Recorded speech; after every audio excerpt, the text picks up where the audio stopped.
Ya Jadi benar-benar. jangan harus mengandalkan jalan aspal. Kan. Jadi meskipun bis pun kan tetap aspal masalahnya kan. Iya. Yang benar-benar bebas hambatan ya kereta itu, KRL. Cuma ya mendino ya jadi apa? Jadi sosis kan. Ngikuti jadwal kereta. Tapi anu sih tiap lek isuk ngono tiap 3 menit sekali ono. Oh iya. Juga pun di sini tetap wakil juga masih 3 menit ono itu.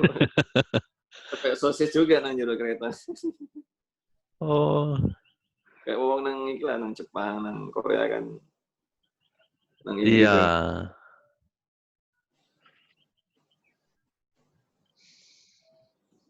gitu. Tak telepon nih. Mau soalnya pamit ono perlu jare. Iya.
Mas Lutfi kok malah keluar lagi?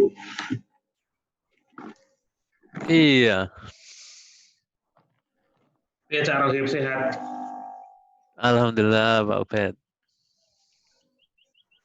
Nah, sambil kora-kora ya. Nah, iya. Nyantai, Pak.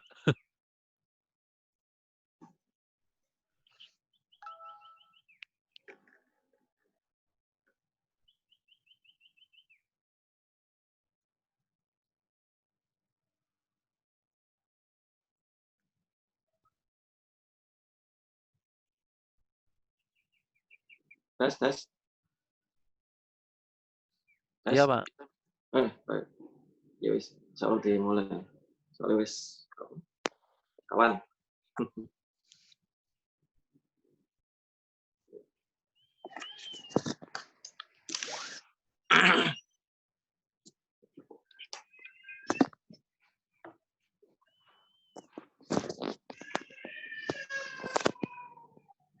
Baik, bismillah. Assalamualaikum warahmatullahi wabarakatuh. Waalaikumsalam warahmatullahi wabarakatuh. Ketemu lagi ya. Kita lanjut membahas tentang bab berikutnya dalam jual beli. Ini Afwan kalau ada kedengaran suara nangis, lagi si kecil lagi nangis di bawah. Jadi judulnya hari ini jual beli tanpa adanya konfirmasi ketersediaan maupun kepemilikan dari produk yang ditawarkan. Ya, kalau bahasa Inggrisnya ya sales and purchase agreement before availability or ownership on product offered. Nah, di sini prinsip yang perlu kita pegang teguh yaitu secara prinsip dasar agama kita melarang kita untuk untuk menjual ya, bukan menawarkan, untuk menjual produk ya. Tapi kita tidak memiliki produk itu. Atau malah bukan hanya memiliki, ketersediaan produk itu malah belum ada. Nah, itu kita dilarang untuk melakukan penjualan maupun pembelian seperti itu. Kenapa? Karena di situ nanti akan ada sudah memasuki ketika kita membuat deal seperti itu, deal jual beli seperti itu artinya kita sudah melangkahkan kaki menuju ke jurang kezaliman. Karena nanti suatu waktu pasti akan ada risiko satu pihak menzalimi yang lain ya, baik itu yang si penjualnya menzalimi yang membeli maupun yang membeli menzalimi yang menjual. Jadi memang kita kembali lagi ke pelajaran sebelumnya tentang tentang deal ya, tentang agreement deal. Itu dikatakan deal ketika sudah ada efek-efek yang mengikat kedua belah pihak. Jadi binding effect-nya sudah efektif. Dikatakan jual beli efektif, agreement efektif, deal efektif itu ketika pasal-pasalnya sudah mengikat secara liability ke kedua belah pihak. Itu. Nah, bagaimana kalau hanya sekedar penawaran? Nah, ini kita bedakan. Penawaran itu belum deal. Jadi meskipun sudah ada satu dokumen utuh gitu perjanjiannya, sudah ditandatangani ya. Perjanjian sudah ditandatangani, sudah utuh, semua pasal sudah komplit, termasuk di sana ada ketentuan istilahnya itu sanksi-sanksi ketika ada pelanggaran atau produk ospek lainnya dan sudah ditandatangan, belum tentu itu namanya deal ya. Jadi ketika sudah ditandatangan, belum tentu itu namanya deal. Karena bisa jadi di produk-produk tertentu, itu ada yang namanya conditions precedents. Atau kalau di bahasa Indonesia itu syarat keberlakuan. Ya. Jadi bukan term and condition, bukan beda. Ini condition precedent atau syarat keberlakuan, yaitu kontrak yang sudah ditandatangani tadi, agreement yang sudah ditandatangani tadi, itu akan mulai efektif ketika semua syarat tadi terpenuhi. Baik itu syarat dari si pihak penjual maupun syarat dari si pihak si pembeli. Nah, seperti itu. Jadi ya tadi kita garis bawahi, tanda tangan itu belum tentu deal. Karena kalau syarat keberlakuannya tidak terpenuhi selama tenggat waktu tertentu, nah jadi di situ ada hal lain. Syarat keberlakuan atau conditions precedents itu nggak hanya berupa suatu milestone ya, tapi juga di sana ada dimensi waktu. Artinya ada deadline sampai kapan syarat itu harus dipenuhi oleh masing-masing pihak yang mengeluarkan syarat itu. Nah, kalau belum dipenuhi ya otomatis perjanjian itu meskipun sudah tanda tangan itu bisa batal langsung, otomatis batal. Jadi bahkan nggak perlu masuk ke terminasi yang harus kita menyampaikan surat pembatalan, itu langsung otomatis batal secara legal. The euro-nya sudah batal. Gitu. Nah, bagaimana dengan produk yang ditawarkan? Artinya bagaimana dengan jual beli yang masih sifatnya itu penawaran produknya? Nah, apalagi seperti itu. Tadi aja yang perjanjian sudah full, yang sudah tanda tangan, itu aja belum bisa dikatakan sebagai perjanjian yang efektif atau perjanjian yang deal. Kalau semua syarat keberlakuannya belum terpenuhi, apalagi yang baru sifatnya itu penawaran produk. Nah, itu harus kita bedakan. Jadi ada namanya itu fase penawaran ya, fase penawaran atau fase penjajakan. Terus kemudian ada fase pembentukan perjanjian dan tanda tangan diantaranya salah satu aktivitasnya. Nanti ada fase deal atau efektif. Nah, jadi di situ dalam kaidah legal yang dinamakan kontrak itu sudah mengikat secara hukum liability-nya ke kedua belah pihak penjual dan pembeli itu ketika syarat keperluannya semua terpenuhi. Itu namanya deal. Jadi yang tahap ketiga tadi. Baik. Sekarang kita akan lihat dulu apa saja ya. Memang ada apa memang ada gitu penjualan atau penawaran produk atau bahkan tanda tangan kontrak ya. Tanda tangan kontrak kita nggak usah bicara penawaran. Kalau penawaran kan semua orang bisa menawarkan ya. Kayak misalnya kita lihat di sekitar kita kan banyak tuh orang menawarkan produk dibawa-bawa di jalan kadang-kadang gitu hanya sekedar untuk menawarkan atau mungkin menawarkan unit apartemen yang umum ya. Apartemen kan biasanya kan jualannya kan jual gambar tuh. Rumah juga gitu jual gambar bukan jual barang ya. Jual gambar. Nah itu sih masih penawaran ya. Kita nggak bicara itu. Tapi sekarang kita bicara yang lebih mendasar lagi. Apa sih hakikatnya memiliki barang? Apa sih hakikatnya barang itu tersedia gitu kan? Jadi kita lihat dulu loh. Memang ada penawaran yang barang jual beli tanda tangan kontrak yang barangnya itu nggak ada, yang barangnya itu nggak tersedia, yang hari ini tuh belum ada barangnya. Ada banyak. Nah, tapi pengertiannya secara legal dia dikatakan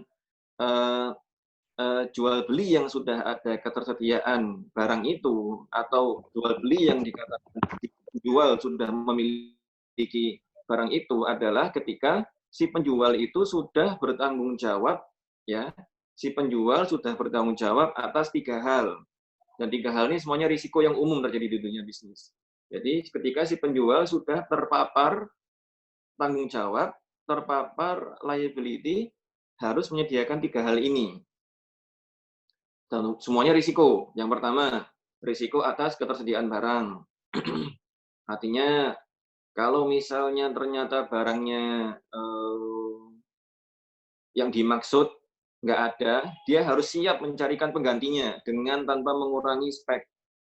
Ya mungkin merek lain, ya mungkin dari supplier lain, tapi yang penting masih on spec, ya karena kan jual beli itu kan ada yang mempersyaratkan merek, ya, ada yang mempersyaratkan brand, ada yang mempersyaratkan produsen tertentu, ada yang mempersyaratkan hanya speknya saja. Nah, andai kata yang disyaratkan hanya speknya saja, maka si penjual ini sudah terpapar risiko ketika dia gagal mencari dari satu supplier, katakan komitmennya 100 nih kuantitinya gitu ya, 100 kilogram gitu misalnya ya. Dari nanti saya akan ambil dari produsen saya misalnya, atau dari distributor saya gitu misalnya. Ternyata distributor cuma ada 80. Nah, 20-nya gimana? Nah, 20-nya itu si penjual harus mencarikan dari distributor atau penjual lain. Jadi itu risiko atas quantity, artinya risiko atas ketersediaan barang. Itu yang pertama. Ini yang sering diabaikan sama dunia online shop khususnya ya. Jadi kezaliman-kezaliman seperti ini yang sangat sering diabaikan oleh dunia online shop. Kan dipikirnya istilah reseller itu mudah gitu. Padahal enggak. Reseller itu berat konsekuensinya. Karena kalau si pembeli dia merasa terzalimi, itu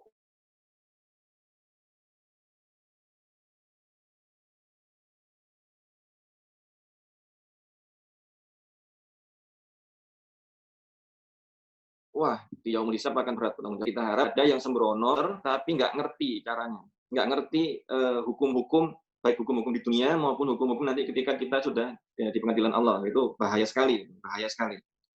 Bahkan di dunia pun sebenarnya pembeli yang terzalimi karena reseller yang seperti ini, itu bisa menuntut secara hukum. Bisa menuntut secara hukum. Ya tapi memang harus ada tertulisnya. Artinya kalau akadnya tidak tertulis ya diselesaikan secara ini aja, secara kekeluargaan aja gitu ya. Nah, kemudian risiko kedua, jadi risiko pertama tentang ketersediaan barang alias volume alias quantity ya. Yang risiko kedua, risiko atas pengiriman. Nah, ini juga ini. Reseller-reseller tuh harus mulai paham, pengiriman itu ada risiko. Misalnya nih, jual beli suatu produk, yang produk itu nggak boleh kena air, gitu misalnya ya. Terus dia ngirim pakai suatu program delivery, yang mungkin bukan programnya dia sendiri, artinya dia subkonkan ya delivery itu misal ke ojek online atau ke apapun lah gitu ya, yang nggak care masalah perlindungan produk itu supaya nggak basah. Nah, ketika qadarullah si pengirim itu tadi, si kurir tadi, si messenger tadi itu ternyata kehujanan dan dia bukan orang yang amanah juga, itu resiko atas barang yang apa ya, terkurangi kualitasnya ya, maupun kuantitasnya. Misalnya di dalam satu box misalnya ada isi 10 produk, ternyata gara-gara basah tadi kehujanan, yang 2 rusak. Nah, itu risiko atas pengiriman tuh. Kan secara kuantitas sudah ada nih, ya kan, 10-10-nya udah ada, udah dikirim, ternyata pas di jalan 2 ini rusak, entah leleh atau lumer atau apa, kualitasnya menurun gara-gara hujan tadi. Nah, itu risiko pengiriman. Nah, itu kalau reseller yang nggak ngerti masalah ini, itu akan menyalahkan ke pihak ketiga tadi, padahal dia tidak sadar ketika dia order pihak ketiga tadi, khususnya ini untuk yang apa jual beli di masyarakat umumnya, itu nggak jelas kalau pengiriman gagal tanggung jawabnya siapa. Nah itu, padahal pembeli ngertinya ya penjual, pembeli ngertinya ya penjual, pembeli pasti akan istilahnya itu apalagi kalau tahu bahwa yang mengirim itu pihak ketiga, misalnya apa delivery online atau ekspedisi atau apa gitu, itu kan pihak ketiga berarti, subkonnya si penjual. Nah, pembeli tahunya yang jual tuh suruh tanggung jawab. Nah, itu risiko atas pengiriman. Nah, di sini memang bisa diatasi risiko atas pengiriman ini yaitu jual beli secara FOB, artinya semua urusan pengiriman itu tanggung jawabnya pembeli sejak dari titik serahnya si penjual ya. Jadi kita bicara di sini agak keren dikit bahasanya ya, titik serah gitu. Titik serah itu karena penting sekali karena setelah barang itu melewati titik serah itu sudah berpindah liability. Ketika produk itu sudah berpindah titik serah, itu sudah berpindah tanggung jawab, sudah berpindah risikonya. Misalnya, saya jual beli, saya misalnya punya mesin di rumah saya misalnya gitu ya. Misalnya berupa mesin scanner ya, scanner yang kan ada itu, scanner yang handy itu kan ada. Misalnya gitu tuh, saya jualan itu. Nah, saya tetapkan ke semua pembeli saya, titik serahnya itu FOB, free on board. Artinya begitu barang itu lewat dari pagar rumah saya, itu sudah risikonya pembeli. Jadi saya nggak mau tahu urusan pengiriman, itu urusannya pembeli masing-masing, mereka akan take care atas pengiriman itu, kalaupun mereka mau ambil ke rumah ya nggak masalah silakan. Artinya begitu barang itu lewat dari pagar saya, sudah bukan risiko saya. Karena apa namanya juga ada kaidah di dalam agama kita, kalau sudah meninggalkan majelis ya, itu berarti sudah selesai urusan jual beli. Artinya apa? Itu bisa apa namanya di dalam hal ini yang sederhana kita kalau barang itu sudah melewati pagar rumah saya dan sudah selesai urusannya, itu langsung berpindah ke pembeli seperti itu. Nah, itu resiko kedua dia. Yang pertama kuantiti atau volume ketersediaannya, dan kedua risiko di pengirimannya, yang ketiga. Nah, yang ketiga ini risiko produk defect atau cacat. Karena misalnya gini, jual beli yang misalnya contohnya paling gampang barang dalam kemasan ya. Barang dalam kemasan itu kadang-kadang si penjual kan nggak mungkin bongkar kemasannya itu. Misalnya ada 10 pack gitu ya, 10 pack produk yang mungkin sifatnya produk curah gitu, katakan aja ya. Gula lah paling gampang. Gula. Sudah dia beli dari pabrikannya, atau sudah dia beli dari produsennya, itu sudah plastik-plastikan gitu, sudah plastik-plastikan dengan merek, ada mereknya gitu. Bahkan ya mereknya mungkin terkenal juga. Nah, rupanya ketika apa namanya di dalam produk itu ketika salah satu kemasan itu ada sebagian kecil eh, apa gula yang sudah nggak bagus ya kualitasnya, itu yang kemudian berbahaya secara kesehatan. Nah, itu juga risiko juga itu. Artinya kalau apa namanya si penjual tahu hal itu dan dia memposisikan dirinya sebagai reseller ya, dia memposisikan diri sebagai reseller itu dia wajib mengganti itu. Artinya itu sama aja sebenarnya produk cacat ini kalau tidak bisa diberikan solusi untuk menghilangkan kecacatannya, nah ya ini garis bawahnya. Kalau si penjual tidak bisa memberikan solusi untuk menghilangkan kecacatannya, maka mau nggak mau dia harus ganti dengan produk lain at any cost tanpa membebani pembeli untuk tambah harga. Ya ini perlu diingat-ingat nih, at any cost, at any effort, tanpa si pembeli itu terpapar lagi harga tambahan atau biaya tambahan. Itu konsekuensi. Jadi dampaknya ini kalau cuma kualitas cacat, katakan kalau misalnya beli apa ya alat elektronik, katakan yang masih bisa di repair solusinya di part-part tertentu, ya itu ya oke aja. Kita artinya rezeki kita isolir di spare part itu aja, oke itu nggak masalah. Tapi kalau misalnya ternyata kayak kasus gula tadi yang harus nggak mungkin kan kita misalnya yang gula tadi ternyata yang defect itu hanya sebesar 1 sendok misalnya gitu. Kan nggak mungkin si penjual gantinya 1 sendok, nggak mungkin. Karena kan si pembeli maunya ya produk dalam kemasan itu yang sudah bagus kualitasnya. Ya, seperti itu. Nah, jadi kita ulangi ada 3 risiko. Yang pertama, risiko atas availability barang, ketersediaan, yaitu biasanya diartikan dengan quantity, volume barang, dia harus menguasai. Kemudian risiko atas pengiriman, ya. Kemudian yang ketiga, risiko atas produk yang defect kualitasnya atau cacat. Nah, bagaimana dengan apakah barang itu harus sudah benar-benar sampai di rumah kita, baru kita bisa menjual? Nah, itu pengertian yang kadang-kadang beberapa pihak itu terlalu terburu-buru ketika mendengarkan nasihat Rasulullah SAW, pembeli harus memiliki barang itu langsung terburu-buru, terutama para broker nih. Nah, ini terutama para broker sama reseller yang nggak paham maksudnya gitu ya.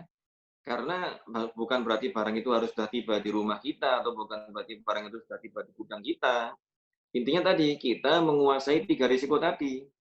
Wherever barang itu berada gitu kan, dimanapun barang itu berada, itu nggak jadi soal, asalkan kita sudah menguasai risiko atas barang itu. Misalnya gini, saya beli yang di sini ada Mas Ubed ya, nanti yang lainnya bisa lihat dari YouTube misalnya. Misalnya saya beli dari Mas Ubed, atau mungkin Mas Ubed beli saya kan. Mas Ubed sebagai pembeli, beli dari saya ya. Misalnya kain, nah kain misalnya kain yang kode-kodenya besar-besar tuh atau bal-balan. Misalnya Mas Ubed beli 10 bal dari saya. Oke, 10 bal dari saya. Kain dikirim ke Solo, posisi saya di Depok, saya kirim ke Solo ya, 10 bal. Tapi Mas Ubed, mungkin karena ada suatu, hal gitu kan, maunya karena dia tahu pembelinya Mas Ubed ini populasinya mungkin bukan di Solo, populasinya malah di Jakarta gitu. Jadi populasinya lucunya malah pasarnya di Jakarta, Mas Ubed posisinya di Solo, membeli barang dari saya yang di Depok. Secara distance kan ya, secara jarak kan ya pasti deketan Depok Jakarta gitu kan. Cuma Mas Ubed gini, ya daripada saya harus ngirim barangnya muter-muter dari Depok, Solo, Jakarta, yang mending aja dari Depok ke Jakarta tanpa, Mas Ubed itu, menyediakan inventory atau menyediakan warehouse atau gudang atas bal-balan kain tadi itu. Nah, akhirnya Mas Ubed bilang ke saya gini, "Bos," misalnya gitu, "Bos gimana kalau barangnya tetap di rumah sampean," gitu ya. Katakan 10 bal kain, gimana kalau 10 bal kain tadi tetap di rumah sampean di Depok, aku nggak kirim ke Solo, tapi nanti, ketika pembeliku yang di Jakarta ngambil, barangnya langsung bisa langsung dikirim dari Depok ya, gimana gitu. Nah, di situ, apakah berarti Mas Ubed belum menguasai risiko atas barang itu? Di situ perlu dilihat ketika, saya dan Mas Ubed sudah deal jual beli, saya juga bisa punya hak untuk, "Oh enggak dong, ini ya jangan, ini kan risikonya sudah pindah barang ini." Harusnya ya dikirim lah. Kalau misalnya Mas Ubed nggak berkenan untuk dikirim ke Solo, ya sewa tempat lah di sekitar Depok atau sekitar Jakarta untuk naruh barang yang udah dibeli ini 10 bal tadi itu. Daripada saya harus ngurusi itu gitu. Itu saya punya hak, seperti itu bilang. Saya sebagai penjual punya hak seperti itu karena saya nggak mau ada risiko inventory barangnya orang lain yang saya simpan padahal itu sudah berpindah liability ke pembeli, ya. Itu saya punya hak itu. Tapi andai kata misalnya saya, masih punya kelonggaran space di gudang, saya bisa aja ngomong ke Mas Ubed, "Oke, nggak masalah, barangnya tak simpenin ya di gudang saya," gitu. "Barangnya 10 bal kain tak simpenin deh di gudang saya, free." Karena saya tahu Mas Ubed ini pembeli sudah lama gitu kan, misalnya pembeli sudah bertahun-tahun kita berbisnis, terus kemudian dia ya nggak pernah istilahnya itu selalu menepati apa yang sudah diperjanjikan, termasuk pembayaran, pengambilan gitu kan, akhirnya ya udahlah, nggak apa-apa, tak simpanin di gudangku, free, nggak ada charge gitu. Tapi maksimalnya 7 hari ya. Nah, jadi saya juga berhak itu ngomong gitu ke Mas Ubed. Tak simpenin deh di gudangku 10 bal tadi, tak pisahin ini barangnya Mas Ubed, nggak akan ada orang bisa ngutak-ngatik lagi barang itu, meskipun dia nanti datang ke saya dengan harga yang lebih mahal gitu misalnya. Enggak, saya sudah akad dengan sampean, dengan Mas Ubed, tak sisihin di gudangku, tak pisahin, tak jaga, free of charge. Itu saya juga bisa bilang seperti itu. Pertanyaannya misalnya nih, ketika barang itu, misalnya ketika gudang saya, kan tadi 7 hari ya, maksimal 7 hari harus sudah dikirim lah, saya nggak mau tahu gimana caranya. Misalnya gini, pas hari ketiga, qadarullah, ada konsleting listrik di rumah saya yang mengakibatkan kebakaran di gudang itu, ya. Ada konsleting listrik yang tiba-tiba mengakibatkan kebakaran di gudang itu, ya. Terus barangnya Mas Ubed hangus. Artinya ya mungkin bisa jadi tinggal separuh kayak atau mungkin malah hangus sama sekali gitu ya. Padahal itu sudah tak sisihkan gitu, sudah tak sisihkan dan bukan hanya barangnya Mas Ubed aja yang hangus ya, mungkin sebagian dari stok-stok saya mungkin juga ikut hangus juga atau mungkin juga enggak gitu, atau mungkin juga enggak. Bisa jadi case-nya itu saya punya 2 gudang, yang gudang untuk stok saya ya tak sisihin, yang gudang untuk masih ada space-nya untuk barangnya Mas Ubed saya sisihin gitu. Itu bisa jadi 2 kondisi seperti itu. Artinya intinya ada kebakaran di gudang yang mengakibatkan barang yang dititipin Mas Ubed tadi ke tempat saya dan saya menyetujuinya, itu kebakaran. Masih hari ke berapa tadi? 3 kalau nggak salah ya, 3. Kan kita janji 7 hari tadi. Nah, tapi kebakaran itu bukan atas kesengajaan saya, bukan pula atas kelalaian saya menjaga barang itu, bukan. Ya namanya konsleting ya, tiba-tiba ada suatu plus gitu kan. Artinya itu nggak ada yang memprakarsai kebakaran itu secara sengaja gitu.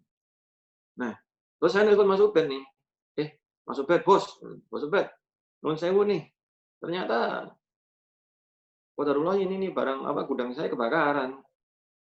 Nah, terus 10 bal kain sampean ikut hangus, nggak ada sisa ini. Padahal kan tuh sudah sampean beli, sudah sudah harus dikirim gitu kan dalam 7 hari ke depan. Tapi ini kan masih hari ketiga nih. Terus piye genake ngono kan. Nah, di dalam hal itu sebetulnya secara hukum de jure dan secara Islam, secara agama kita nggak berhak untuk mengganti barang itu. Artinya saya sebagai, penjual awal tadi ya, saya sebagai penjual awal itu punya kewajiban maaf tadi, tidak punya kewajiban untuk mengganti barang itu. Karena pada dasarnya barang itu adalah barang titipannya orang yang qadarullah dengan tidak ada unsur kesengajaan apapun itu barang itu hangus. Nah, Mas Ubed gimana caranya? Wong dia di hari ke-7 sudah harus ngirim semua barang itu ke semua pembelinya gitu. Nah, di sini resikonya. Bagi Mas Ubed ada risiko, bagi saya ya risiko, kebakaran masa nggak risiko. Tapi artinya kalau kita bicara di konteksnya barang yang 10 bal tadi, itu bagi saya bukan risiko saya lagi. Saya udah ngasih jasa penyediaan gudang free kok, masa harus tanggung jawab. Barang saya udah dibeli, artinya barang saya udah berpindah hak dari saya ke Mas Ubed. Masih saya kasih kesempatan untuk nyimpen di gudang saya, free lagi gitu kan. Lama lagi 7 hari. Nah, artinya saya sudah nggak ada nggak ada risk. Di saya nggak ada risiko, saya risk free di situ. Benar-benar nggak bisa diklaim oleh Mas Ubed. Nah, apa yang dilakukan Mas Ubed sebagai reseller atas produk 10 bal kain tadi, ya mau nggak mau, Mas Ubed harus kontak ke pembelinya dia, bilang, Bos gimana nih, barang yang ternyata sudah saya beli itu, saya titipkan di gudangnya si Mas Lutfi, ternyata qadarullah kebakaran gudangnya," gitu kan. Terus piye caranya? Nah, di situ, itu akhirnya urusan Mas Ubed dengan pembelinya, ya ya bisa jadi pembelinya gini, ya udah Pak, silakan aja. Kan Bapak yang jual ke saya, ya Bapak gantilah barang itu dari supplier lain. Nah, itu ya. Jadi di situ, eee, tidak harus, pembeli yang sudah memiliki barang itu diartikan bahwa barangnya sudah sampai di gudangnya atau di pabriknya dia. Jadi bisa jadi barangnya itu masih di pabriknya orang lain, tapi si pembeli sudah menguasai ketiga risiko dari barang tadi. Tadi ya, risiko atas ketersediaan barang, availability, yang kedua risiko atas pengiriman, yang ketiga risiko atas kualitas. Seperti itu. Jadi yang pembelinya ya nggak mau, wong sudah sudah deal sama Mas Ubed untuk ngambil 10 bal kain, ternyata Mas Ubed bilang gagal karena dititipin di gudangnya orang, dilalah itu gudangnya si penjualnya, kayaknya gudangnya saya gitu. Si pembelinya nggak mau tahu lah. Kalau kita jadi pembeli kan gitu ya, itu urusan Bapak, kenapa Bapak ketika misalnya kenapa Mas Ubed ketika membeli nggak langsung mindahin ke gudangnya, kan itu salahnya sendiri gitu kan. Andai kata itu dipindahin ke gudang Mas Ubed, mungkin ya pembeli kan bisa berandai-andai gitu ya. Mungkin karena dongkol gitu kan udah tinggal 4 hari lagi kali, udah 4 hari baru bilang ini barangnya nggak ada gitu. Ya pembeli bisa aja itu, ya terserah Mas Ubed gimana caranya, kita sudah sepakat. Nah itu risiko yang harus disadari oleh para reseller nih ya. Jadi ini bukan perkara yang ringan, bukan perkara yang ringan. Artinya kalau orang yang belum mempunyai ilmu tentang jual beli seperti ini, dia akan melangkahkan kakinya ke suatu hal yang itu benar-benar diharapkan oleh agama ini. Gitu. Bagi yang baru bergabung, mohon non sewu bisa di-mute mikrofonnya. Nah, kemudian kita masuk ke skema-skema. Kira-kira kalau di dunia bisnis yang jamak berlaku sekarang, itu skema-skemanya apa aja ya? Kita menawarkan atau kita menjual barang tanpa kita memiliki barang itu dulu, atau kita menjamin ketersediaan barang itu dulu. Apa aja model-modelnya? Ya kurang lebih kita bagi menjadi 2 model. Ya, kita bagi menjadi 2 model. Yang pertama model reseller. Terus yang kedua model agen atau broker atau makelar, apapun namanya lah ya. Agen, broker, makelar gitu. Nah, sekarang kita bahas dulu yang reseller ya. Kita membahas dulu yang reseller, artinya model pertama. Reseller pun ini dibagi 2. Antara reseller yang pertama ya 1A ya. Tadi reseller 1A ini berarti. 1A, reseller yang produknya harus dibeli dari penjual produk lain, misalnya supplier dia gitu kan. Ya, jadi si reseller ini dia harus membeli dulu dari resellernya, misalnya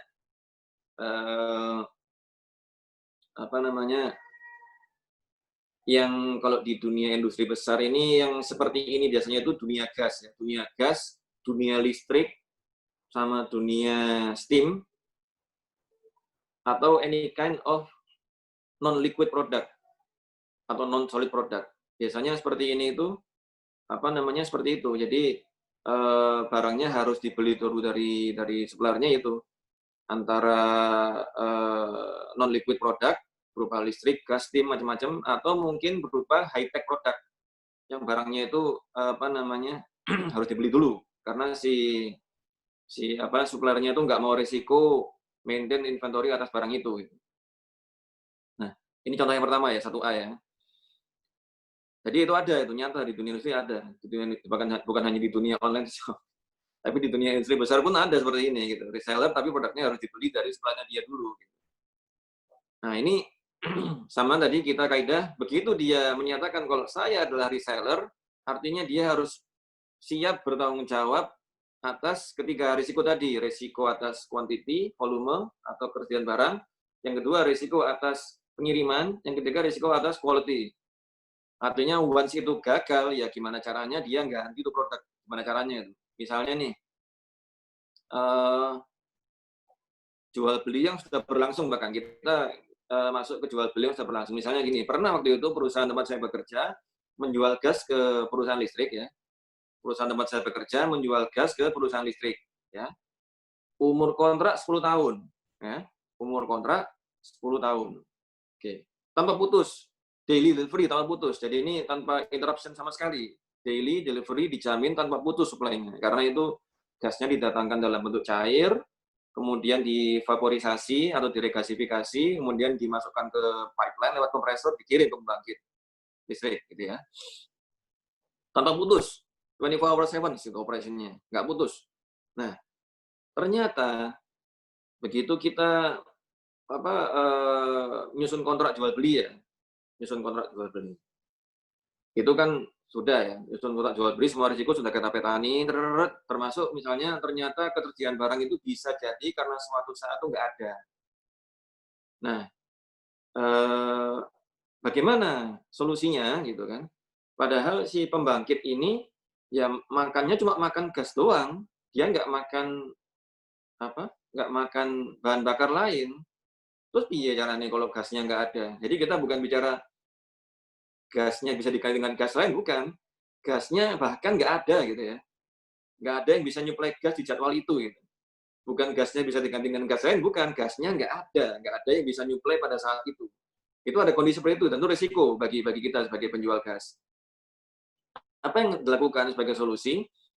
Ya otomatis kami harus menyediakan produk lain yang bisa dibakar sebagai bahan bakar pembangkit, dan meskipun itu harganya lebih mahal, ya risiko kita sebagai penjual. Jadi di dalam kontraknya ditulis ketika kami ya sebagai penjual gas itu tidak bisa mengirim gas sesuai jadwal yang disepakati, maka kami akan menyediakan bahan bakar lain, misalnya apa dalam bentuk solar kayak atau high speed diesel kayak atau MFO kayak ya marine fuel oil kayak dikirim. Ya emang bukan gas ya bukan gas, emang gasnya nggak ada kok gitu. Kecuali kalau misalnya memang ada gas yang ready dari supplier lain pada saat itu ya kami akan ambil gitu kan. Tapi perkaranya nggak ada gas. Padahal pembangkit cuma minum gas. Tapi biasanya kalau di pembangkitnya pembeli itu memang ada semacam kontingensi power plant yang sifatnya itu backup ya, sifatnya backup yang dia memang harus bakar solar tadi. Artinya biasanya pembangkit-pembangkit gas itu ada backup plan-nya yang dia harus bakar solar atau diesel gitu sebagai backup aja sifatnya bukan sebagai apa regular operation. Ya udah artinya dari kita cek dulu di sisi pembeli Anda ada nggak kira-kira pembangkit lain yang bisa minum selain gas di tempat situ tapi sifatnya backup ya bukan yang main power plant. Oh ada kami ada pembangkit yang ini membakar HSD atau MFO. Ya udah jadi gini aja kalau kami nanti suatu waktu gagal karena bukan atas kesengajaan ya itu ngirim gas ternyata qadarullah nggak ada nih gasnya nggak ada kami cari dari supplier lain pada jadwal itu nggak ada ya otomatis kami harus ngirim produk lain at any cost pembeli nggak terpapar apa namanya selisih harganya artinya misalnya kalau harga gasnya misalnya sebut aja 3 gitu ya 3 rupiah atau 3 dolar lah gitu 3 dolar kalau harganya 3 dolar harga solar katakan 10 dolar ya wes yang 7 resiko saya sebagai penjual yang pembeli tahu si perusahaan pembangkit yang tahu dia belinya 3 dia maunya belinya 3 24 hour 7 delivery-nya operation-nya tanpa putus selama 10 tahun gitu artinya yang tadi selisih 7 dolar tadi ya itu resiko saya ya saya tanggung lah mau nggak mau gitu itu seperti itu jadi itu salah satu risiko-risiko yang reseller ya jadi di dunia industri besar tuh harus ada banget gitu ada banget nah kemudian contoh kedua tadi yang kita sudah masuk ya reseller yang produknya harus dibeli dari reseller lain dari produsen lain dari penjual lain atau produsen lain tuh nah kemudian yang tadi 1A tadi ya, sekarang 1B, reseller tapi produknya harus dimanufaktur dulu. Artinya ini tailor made ya, mungkin produk-produk yang tailor made, produk-produk yang manufactured by demand gitu ya. Itu banyak seperti ini. Contoh yang paling gampang ya inilah nasi goreng. Contoh paling gampang nasi goreng tuh. Mau di Surabaya, bedanya gini kalau di Surabaya biasanya nasi goreng itu kan ngiter orangnya nasi goreng. Di Depok ini nggak ada nasi goreng ngiter, nggak ada. Ini mesti tempatnya itu makan apa dia diam gitu di tempat nggak muter. Nah tapi umumnya orang jual nasi goreng itu apa? Emang udah nasi goreng ada? Nggak ada. Yang adanya nasi putih sama bumbu. Jadi penjual nasi goreng itu nggak pernah jual nasi goreng. Ayo coba dipikir lagi. Penjual nasi goreng itu yang kita ketahui selama ini nggak ada yang jualan benar-benar nasi gorengnya ready. Karena ya kita sebagai pembeli juga nggak mau lah, wah masuk nasi ini goreng ready Pak, ini masaknya kapan kemarin. Kan kita nggak mau beli seperti itu ya. Jadi yang selama ini kita familiar ketahui itu penjual nasi goreng itu nggak ada yang nasi gorengnya itu ready. Pasti harus diproduksi dulu. Artinya dia tuh pasti adanya rombong, isinya nasi putih sama bumbu. Nggak ada nasi gorengnya. Nasi gorengnya baru dimanufaktur, baru diproduksi ketika ada orang beli. Nah, atau kecuali si penjualnya lapar, dia mungkin bikin agak banyakkan. Itu beda lagi gitu. Tapi itu contohnya ya.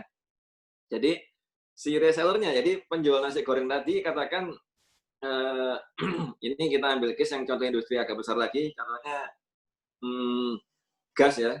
Contohnya gas misalnya ini ya, atau mungkin mesin gitu ya, misalnya pompa. Nah, pompanya ini karena pressure-nya tinggi, karena apa namanya flow-rate-nya itu tinggi, persyaratannya pembeli, sehingga pompa ini harus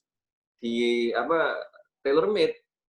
nggak bisa pompa yang ada di pasaran. Nah, tapi ketika kita katakan misalnya posisinya saya sebagai penjual pompa nih ya, saya sebagai reseller, ini kan kita konteksnya reseller ya, reseller yang menjual pompa. Oke. Saya sole reseller di Indonesia. Istilahnya apa? Ada sole distributor, sole apalah istilah-istilahnya. Tapi kita nggak tertipu sama nama ya. Yang kita dudukkan di sini di pengetahuan knowledge tentang jual beli ini adalah siapa Anda penjualnya ini. Anda itu agen kah, reseller kah? Mau dia ngomong sole agent tapi ternyata dia itu PT yang berbeda dan ternyata kalau dia tidak mempunyai akad perwakilan dengan si produsennya tadi, manufacturer tadi, ya berarti dia bukan distributor, dia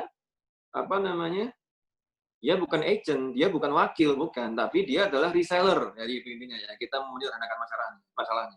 Jadi ketika kita melakukan pengadaan ya dari sisi kita sebagai user di perusahaan kita melakukan pengadaan, kita harus benar-benar teliti itu siapa ini orang dalam kita ini, dia itu reseller kah, dia itu broker kah, siapa, kita harus teliti itu. Nah, ada kata reseller ya, karena kita lagi membahas poin 1B, reseller. Saya reseller pompa. Oke. Tapi saya ngaku ke pembeli saya, dan memang itu benar, bahwa saya hanya satu-satunya reseller di Indonesia, pompa itu. Tapi masalahnya tailor-made pompanya. Jadi saya hanya membuat pompa dengan spek yang sangat khusus, untuk pembeli yang sangat khusus, tapi ya tailor-made, barangnya nggak ada di stok. Barangnya nggak ada stoknya. Oke. Nah ini seperti apa? Ya sama aja. Tadi case-nya seperti yang hampir mirip-mirip seperti yang 1A tadi. Kalau 1A tadi kan barangnya intinya harus dikirim dulu ya. Harus kita pastikan keberadaannya. Kalau yang ini barangnya harus diproduksi dulu. Nah, gitu. Cuma terkadang ya di konteks 1A dan 1B ini, andai kata si pembeli perlu tenggat waktu yang mepet ya, padahal ini barangnya yang pertama tadi harus dibeli dulu atau barangnya harus dimanufaktur dulu. Tapi andai kata si pembeli ini mepet, ya kita ukur lead time-nya, apa istilahnya waktu industri. Kalau di tempat saya lead time mungkin ada istilahnya yang waktu delivery-nya, delivery time-nya, lead time lah intinya lead time ya. Lead time itu kan mulai dari manufaktur sampai delivery sampai benar-benar barang itu ready to use gitu. Nah, ya kita harus ukur lead time-nya. Katakan gini. Nah, kita ambil contoh yang kain tadi lah, gampang ya. Saya dan Mas Ubed jual beli. Saya sebagai penjual kain, pompa dia. Jadi saya selain jual beli kain, saya jual pompa. Saya jual pompa ke Mas Ubed beli pompa, tapi pompanya tailor-made gitu.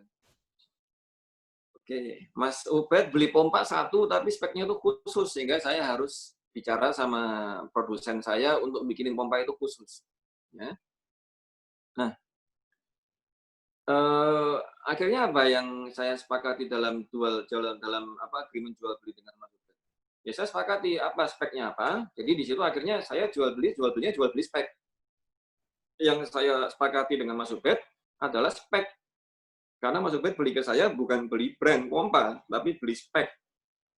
Ya, jadi akhirnya dijual belinya kita sepakati speknya, dan di situ kembali lagi ada conditions precedence. Nah, saya minta ke Mas Ubed gini, condition precedence-nya. Oke, Mas Ubed perlunya kapan pompa ini? Oh, saya perlunya misalnya dalam 10 hari lagi, bos gitu. Oke, bos. 10 lagi ya. 10 hari lagi barang tak kirim ke tempat sampean gitu. Siap. Nah, itu kita masukkan ke conditions precedence, ke syarat keberlakuan.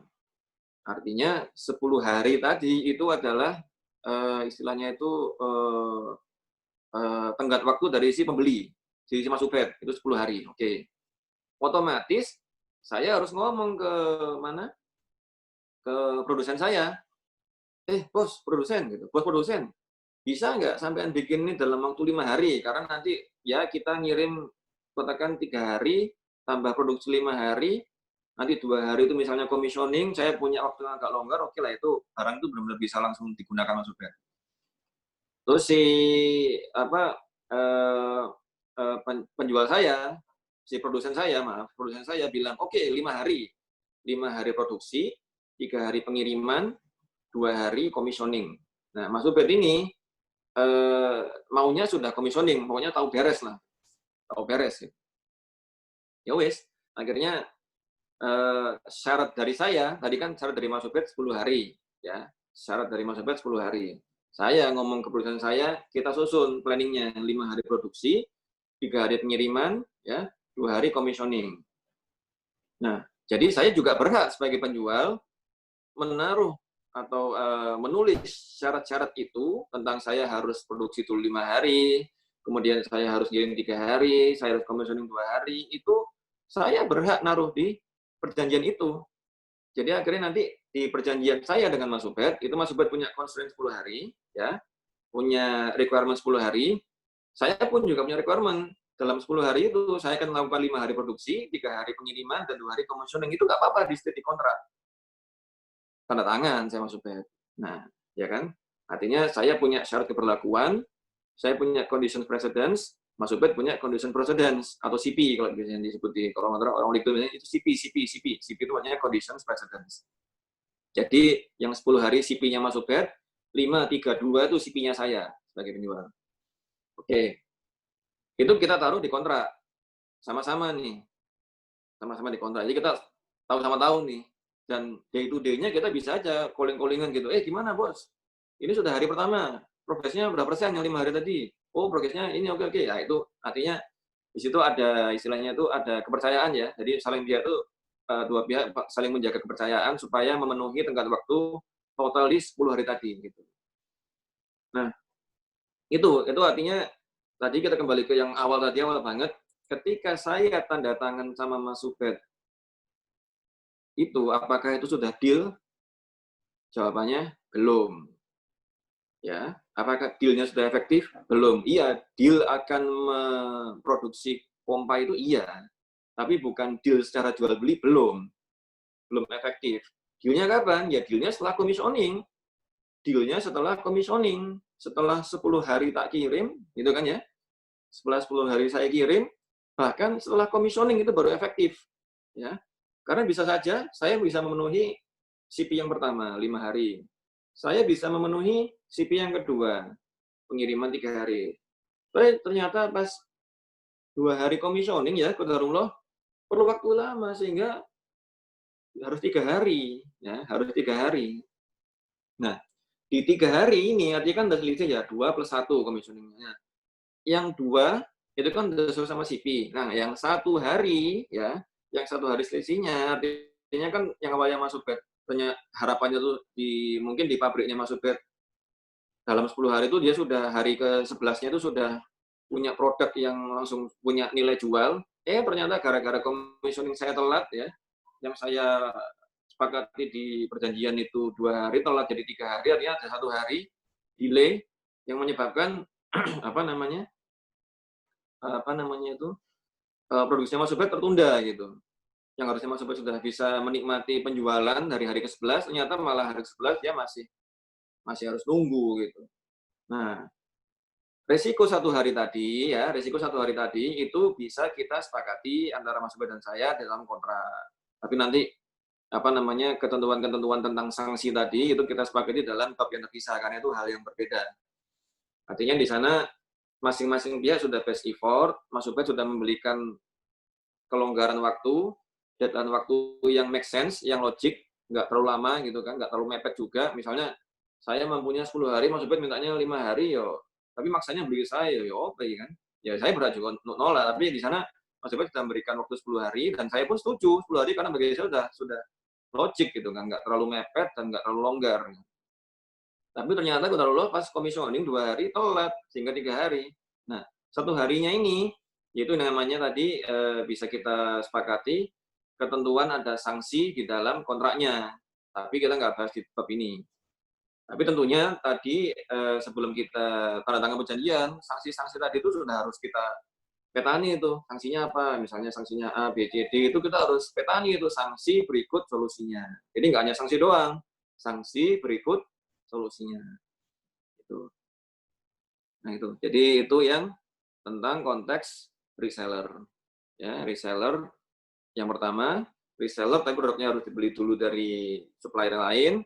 Yang kedua, reseller tapi produknya harus dimanufaktur dulu dari produsennya, seperti itu. Nah, yang model kedua model agen atau broker ya, model agen atau broker. Ini karena sudah jam 6.56, kita tunda dulu, kita jadikan pembahasan di pertemuan berikutnya tentang agen atau broker ya. Karena nanti akan sangat banyak modelnya ini, dan ini kita harus berikan kesempatan bagi teman-teman yang mau tanya jawab. Jadi kita masih ada ya, ini apa? Mas Lutfi, Mas Lutfi. Ya, ya. Bisa enggak minta contoh semacam, kalau boleh ya, walaupun mungkin ini mungkin dokumen perusahaan ya. Kalau bisa ada contoh, kalau saya boleh minta ada contoh surat yang tadi itu loh, yang dia tidak bisa dikatakan deal, tetapi seperti sudah ada perjanjian awal yang tadi disebut di muka tadi itu loh. Saya pengen tahu kalimat-kalimat di dalamnya itu bisa enggak? Misalkan bisa. In case kalau saya mau bikin perjanjian sama orang, saya mau mencontoh itu tuh boleh enggak kira-kira? Karena saya tidak biasa sama perjanjian seperti itu.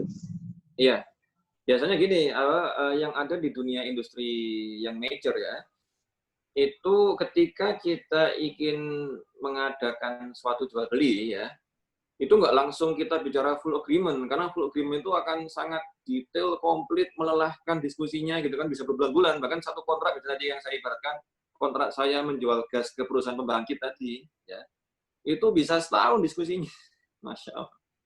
Mulai dari awal diskusi, drafting kontrak, sampai deal itu bisa setahun, bahkan bisa aja kondisinya itu setahun, tahun pertama ngedraft, sudah delivery gasnya, sudah dikonsumsi sama pembeli, itu belum deal, bisa aja seperti itu. Ya, yang saya maksud perjanjian yang tadi loh, yang jenengan sebutkan kan, ini belum bisa dikatakan deal walaupun sudah ada kesepakatannya, kemudian apalah itu bisa enggak saya semacam dikasih contoh file atau dokumen yang menyatakan oh isi pasalnya tuh kayak gini loh, yang pasal perjanjian awal tapi belum bisa dikatakan deal tadi itu. Ya, betul. Jadi saya ceritakan dulu tadi, jadi proses penyusunan perjanjian itu ya, itu kalau industrinya sudah besar, jual belinya long term, itu proses diskusinya bisa panjang, bisa setahun ya. Jadi sekarang terus gimana cara industri itu melakukan jual beli kalau ternyata prosesnya panjang ya? Ya, mereka bikin stepping. Biasanya yang pertama itu key terms dulu. Key terms itu semacam matriks tabel biasanya ya. Matriks tabel, di sana ada hal-hal yang utama aja. Misalnya penjualnya siapa, pembelinya siapa, terus kuantitinya yang dibeli berapa, harganya berapa gitu. Itu key terms. Tapi pada saat masuk misalnya force measure standar gitu aja, standar gitu. Jadi nggak dijelaskan FM-nya itu apa, FM-nya standar gitu. Atau mungkin kerahasiaan apa standar gitu. Itu kita menjadi si penjual pembeli pokoknya sudah punya trust ya. Bikin dokumen terms itu cuma 2 lembar paling. Kita paling cuma 2 lembar aja. Ya, kita. Nah, dari kita itu kemudian kadang-kadang ditingkatkan bentuknya menjadi head of agreement. Head of agreement ini penjabaran dari kita tadi menjadi lebih rinci ya, lebih rinci tapi masih head of agreement, masih framework, masih kerangka kontrak ya. Kerangka kontrak. Nah, biasanya di kerangka kontrak itu CP ya, tadi yang saya katakan CP, syarat perlakuan itu sudah dicantumkan. Jadi misalnya di CP masuk bed maunya 10 hari ngirim, oke. Saya sebagai penjual butuh dalam 10 hari itu di breakdown jadi 5 hari produksi, 3 hari pengiriman, 2 hari commissioning. Tulis semua di CP. Harganya sudah sepakat. Nah, harga sepakat. Itu HOA namanya. Nah, biasanya ketika di HOA ya, head of agreement atau HOA atau mungkin di perusahaan lain Anda namakan kesepakatan bersama gitu ya, macam-macam namanya lah. Apakah itu bisa di-treat sebagai kontrak yang berkekuatan hukum? Tergantung legalnya. Tergantung legal perusahaan itu. Kalau legal perusahaan itu ngomong bisa, dia akan memberikan pasal-pasal kunci yang nanti kalau ada kelalaian atau failure dari salah satu pihak itu bisa diperkarakan di pengadilan perdata atau bisa dicarikan jalan keluar. Tapi biasanya kalau pembeli yang sudah saling trust, head of agreement itu kalaupun ada pasal sanksi ya, pasal sanksi, pasal denda itu biasanya hanya dibahas yang umum aja dendanya. Ya, umum aja. Misalnya keterlambatan, ya diumum aja misalnya tadi yang jual beli pompa misalnya ya. Saya commissioning potensi delay 3 hari, dari 2 hari ke 3 hari. Terus masuk bed piye harus pakai pompa itu? Ya saya harus artinya effort untuk saya melobi ke pembelinya masuk bed itu, kalaupun ada biaya, kan masuk bed di sana mungkin harus ada lobby ya. Ya sudah harus bicara sama pembelinya gitu kan. Ternyata pompaku belum dipakai gitu ya. Saya yang harus bantu ngomong ke pembelinya masuk bed, otomatis gitu.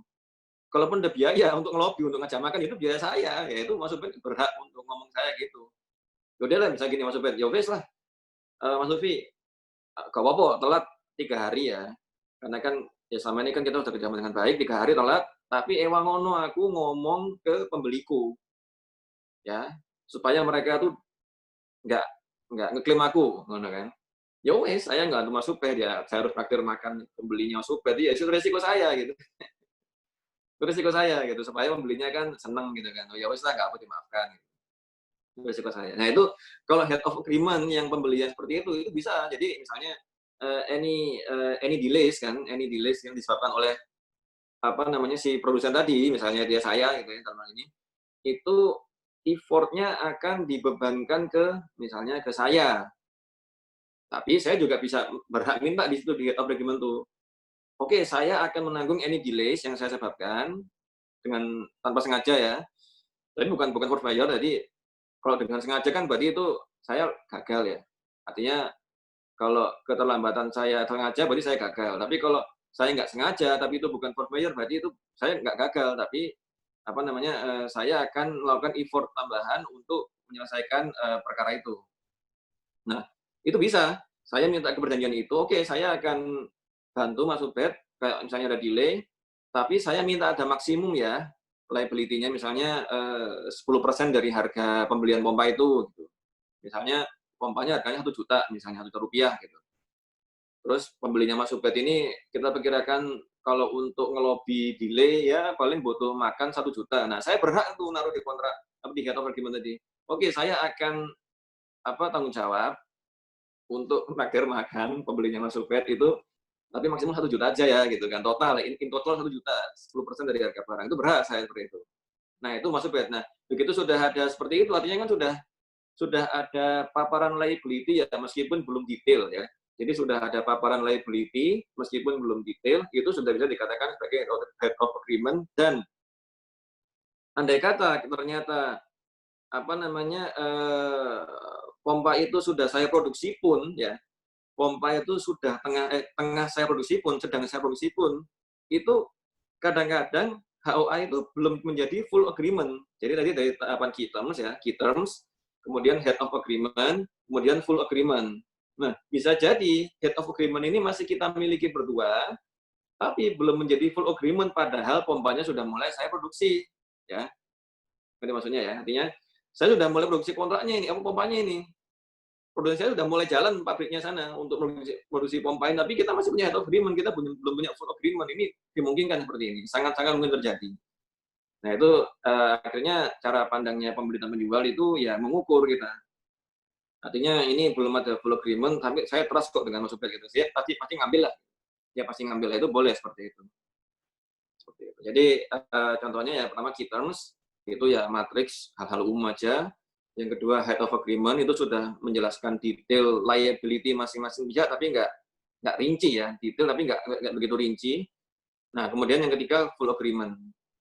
Nah, tadi yang contoh-contoh pasal tadi ya biasanya umumnya di itu conditions precedence sama sanksi. Kalau ada keterlambatan, kalau ada defect, kalau ada keterlambatan, defect atau failure, itu paling enggak umum aja lah yang di state di situ. Paling enggak 2 pasal itu maksudnya. Jadi apakah head of agreement itu sudah bisa digunakan untuk eksekusi jual beli? Bisa. Dengan syarat itu masing-masing pihak ngukur. Seperti itu. Siap. Baik. Kak Lutfi. Yes.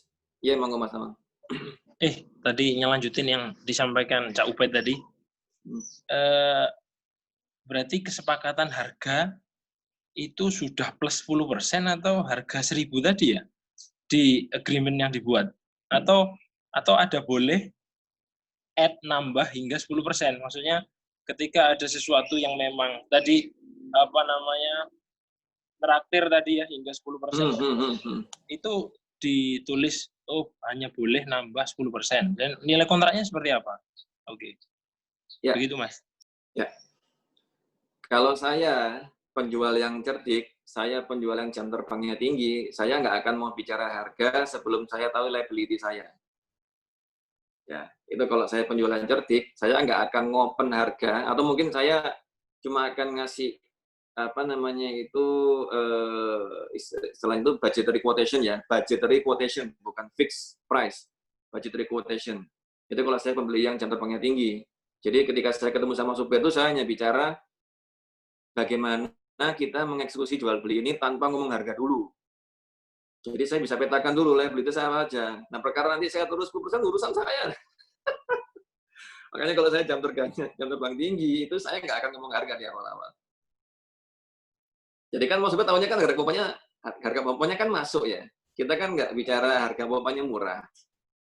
Kita kan bicara harga pompanya itu masuk ke pembeli itu aja kan. Nah kalau saya penjualan cerdik, saya nggak akan buka harga dari awal. Artinya ketika saya udah tahu profilnya Mas Ubed seperti ini, kadang-kadang kita belum kenal nih ya. Kalau kita udah kenal ya udah beda lagi. Kalau kita belum kenal nih, kan saya harus tahu dulu nih pembeli saya ini siapa, kemampuan bayarnya dia gimana. Kan itu juga, itu hak saya kan sebagai penjual.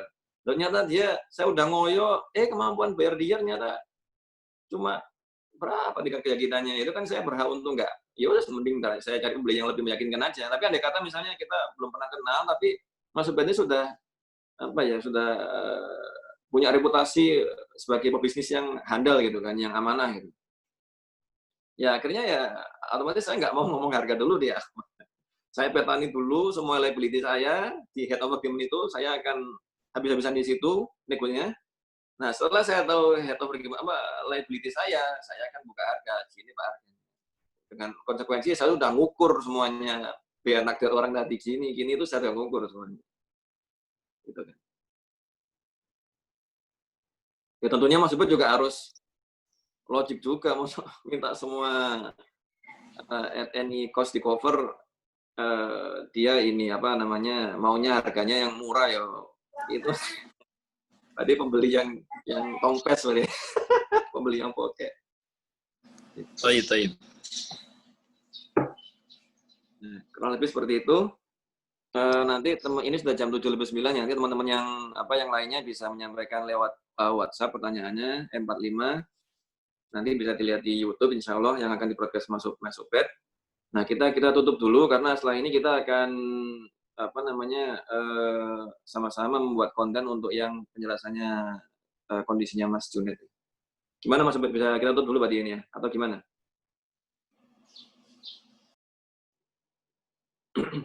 Halo Mas Ubed.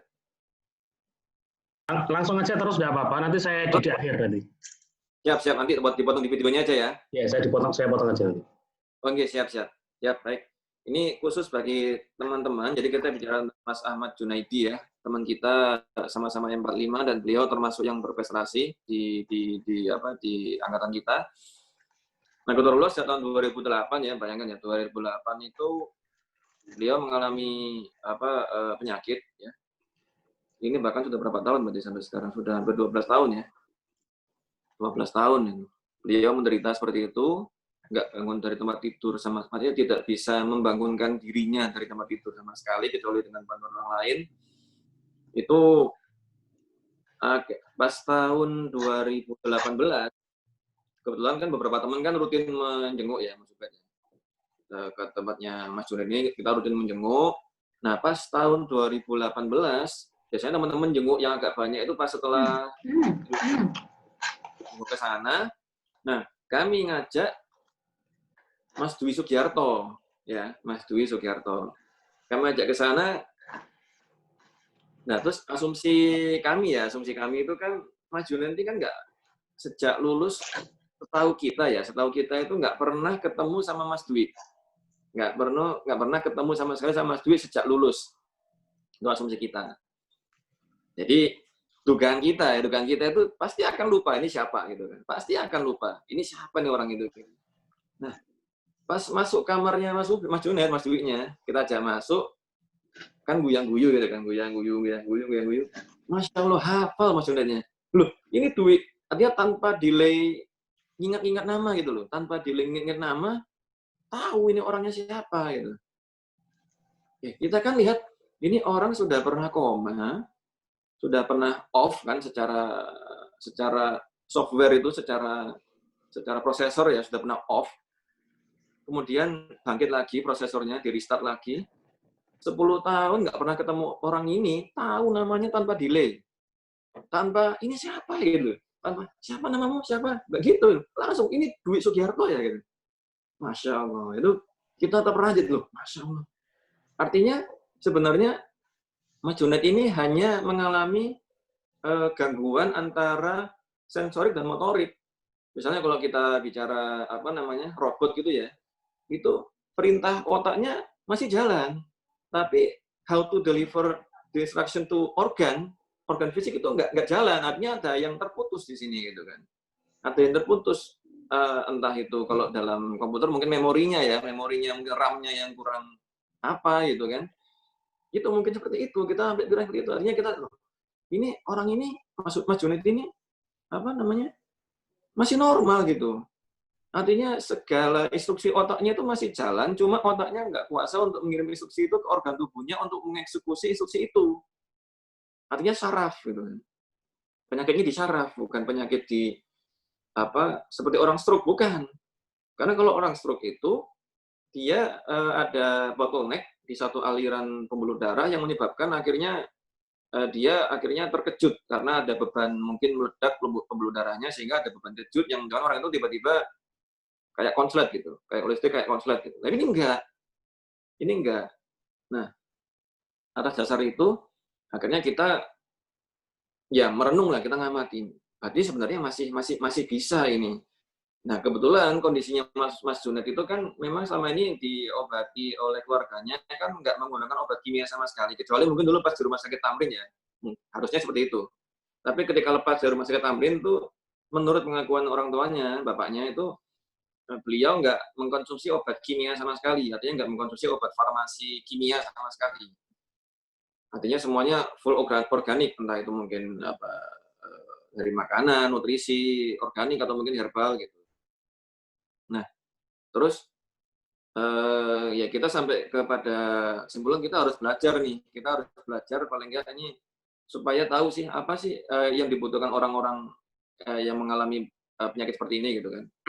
Nah, setelah kita cari beberapa literatur, kita sampai pada kesimpulan gini, obat-obat farmasi yang kimia itu memang dia akan punya punya manfaat yang cepat dan instan. Jadi obat-obat kimia itu memang dia menyediakan manfaat yang cespleng, cepat, instan, tapi yang dia obati itu sebenarnya bukan untuk regenerasi sel untuk memulihkan kondisi, ya. Yang dia obati bukan untuk meregenerasi sel untuk memulihkan kondisi. Jadi obat kimia itu untuk memodifikasi sistem di dalam tubuh untuk mengurangi rasa derita, ya, dengan memodifikasi cara kerja di dalam tubuh kita untuk mengurangi rasa derita, sehingga akhirnya dia tidak punya unsur untuk recover sebenarnya. Recover dalam artinya sebenarnya. Karena recover dalam artinya adalah regenerasi tubuh kita untuk benar-benar pulih. Jadi obat kimia itu hanya untuk meniadakan rasa sakitnya. Seperti itu. Nah, terus piye caranya untuk kita regenerasi itu? Akhirnya kita ya otomatis ya baca-baca tentang stem cell, kemudian stem cell yang dengan bantuan bahan-bahan yang organik gimana. Akhirnya sampailah kita direkomendasikan oleh salah seorang kawan gitu kan, tentang Pak Hermanto yang di Makassar. Kita sampai istilahnya itu due diligence ke orangnya itu.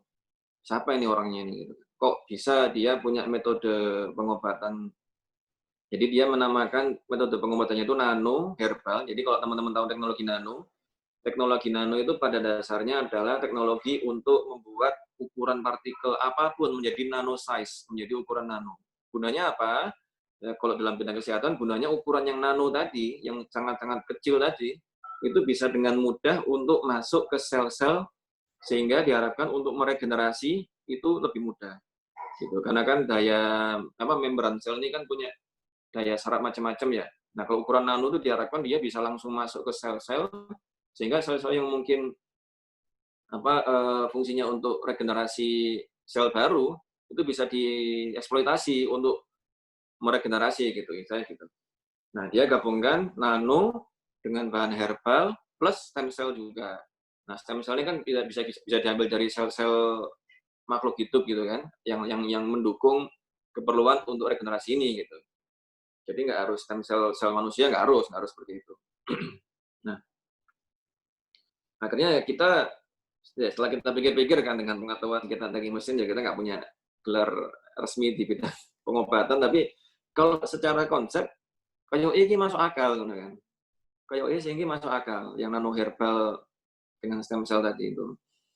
Akhirnya kita presentasi lah ke ke orang tuanya Mas Junet, itu bulan Februari kalau nggak salah, Februari 2019. Kita ceritakan gitu kan. Kita ceritakan, ya orang tuanya otomatis kita ngomong gini, Pak, tapi masalahnya Pak Hermanto di Makassar ini itu orangnya itu bukan tipe-tipe pebisnis ya, artinya dia memang peneliti, dia tahu teknologi itu dan dia memang sudah jualan, tapi bukan ingin viral gitu, bukan ingin viral. Pasiennya sudah banyak banget dari berbagai belahan negara dunia, dan termasuk bule-bule juga. Bahkan beliau pernah ngobati ada orang ya, itu ini menurut pengakuan si kawan itu, ada orang sakit kanker diobati dengan sistem itu, nano herbal stem cell itu, masya Allah itu kankernya tiba-tiba jadi kayak bisul menghitam terus jatuh, kayak bisul jatuh pluk gitu. Itu masya Allah itu. Dan itu pengakuan gitu, bukan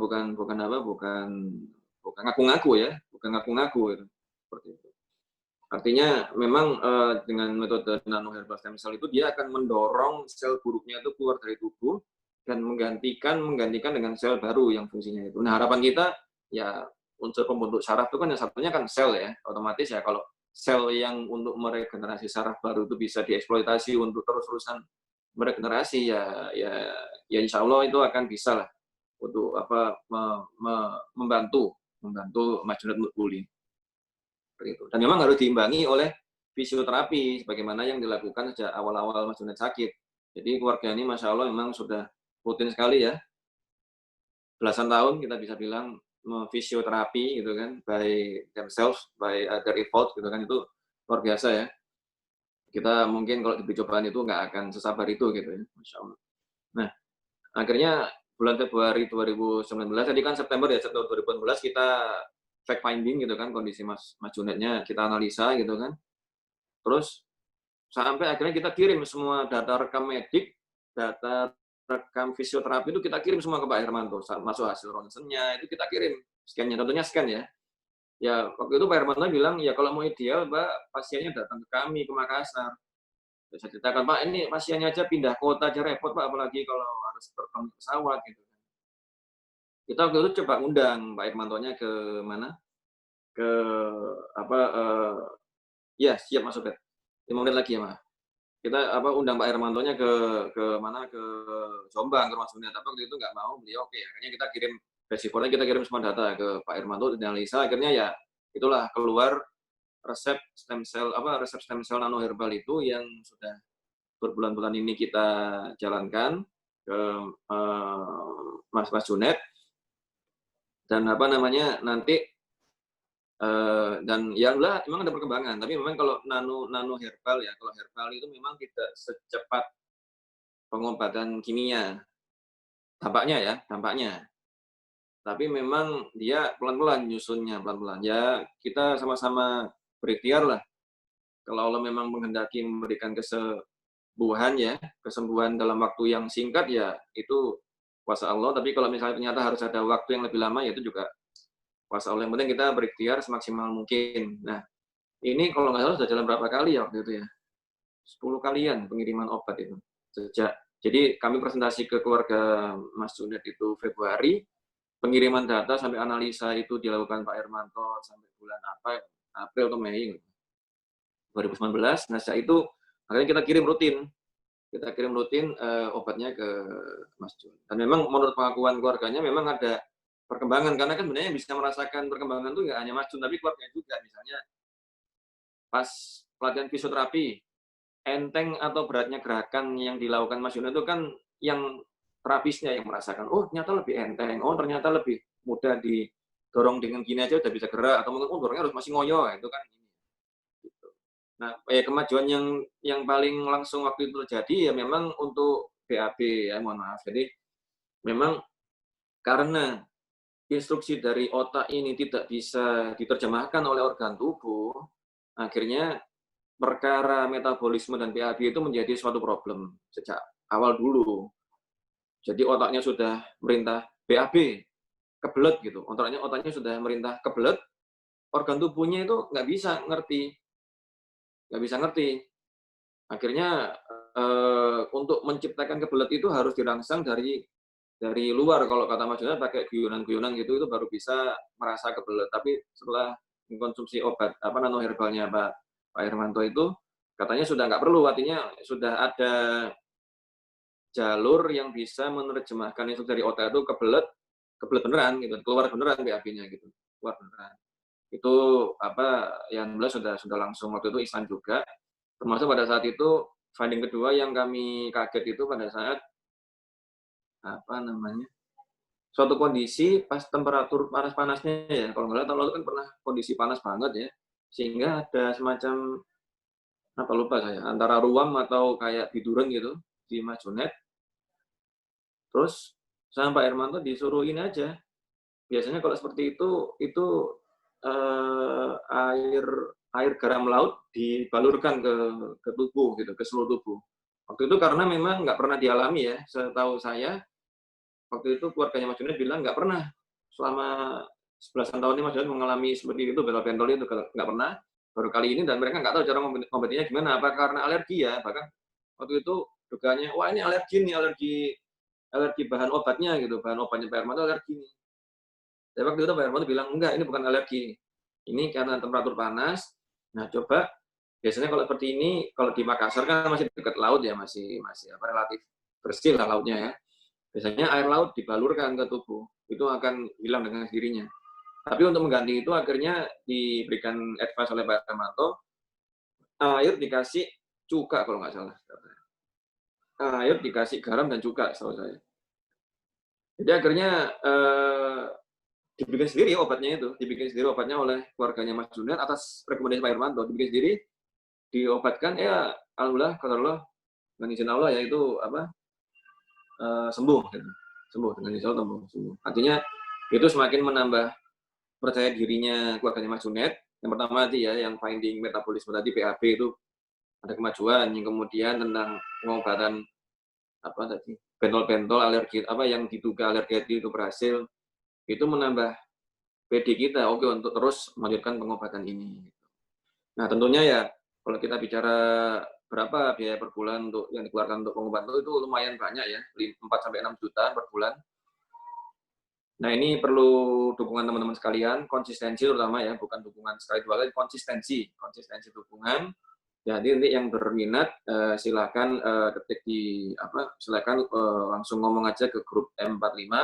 Kalau saya berminat, nanti kita akan undang ke grup khusus yang sifatnya itu sebagai sponsor tetap untuk pengadaan obat tadi dengan nilai 4-6 juta tiap bulannya. Itu pun kita adakan juga selama ini, kita nggak pernah lihat tuh obatnya ya. Karena terutama pas corona ini ya otomatis semuanya harus online gitu. Kebetulan di Makassar juga Mas Herman Winata itu tetangganya Pak Hermanto. Jadi Masya Allah ya, ini benar-benar ya sesuatu yang ini ya dimudahkan Allah. Mas Herman Winata itu tetangga rumahnya Pak Hermanto, cuma 200 meteran rumahnya kalau nggak salah. Satu komplek gitu. Jadi salah satu due diligence kita waktu itu memang melibatkan Mas Herman Winata. Baik, itu saja. Nanti mohon di potong videonya yang ini Mas Ubed supaya nggak terlalu besar ukurannya dan teman-teman bisa lebih mudah. Artinya nanti kalau ada yang menanyakan ya kita tinggal layangkan lagi video ini supaya kalau menjelaskan kan ya capek ya. Gitu. Baik, kita akhiri. Subhanakallahumma wa bihamdik, asyhadu an la ilaha illa anta, astaghfiruka wa atubu ilaik. Assalamualaikum warahmatullahi wabarakatuh. Waalaikumsalam warahmatullahi wabarakatuh. Salam warahmatullahi wabarakatuh.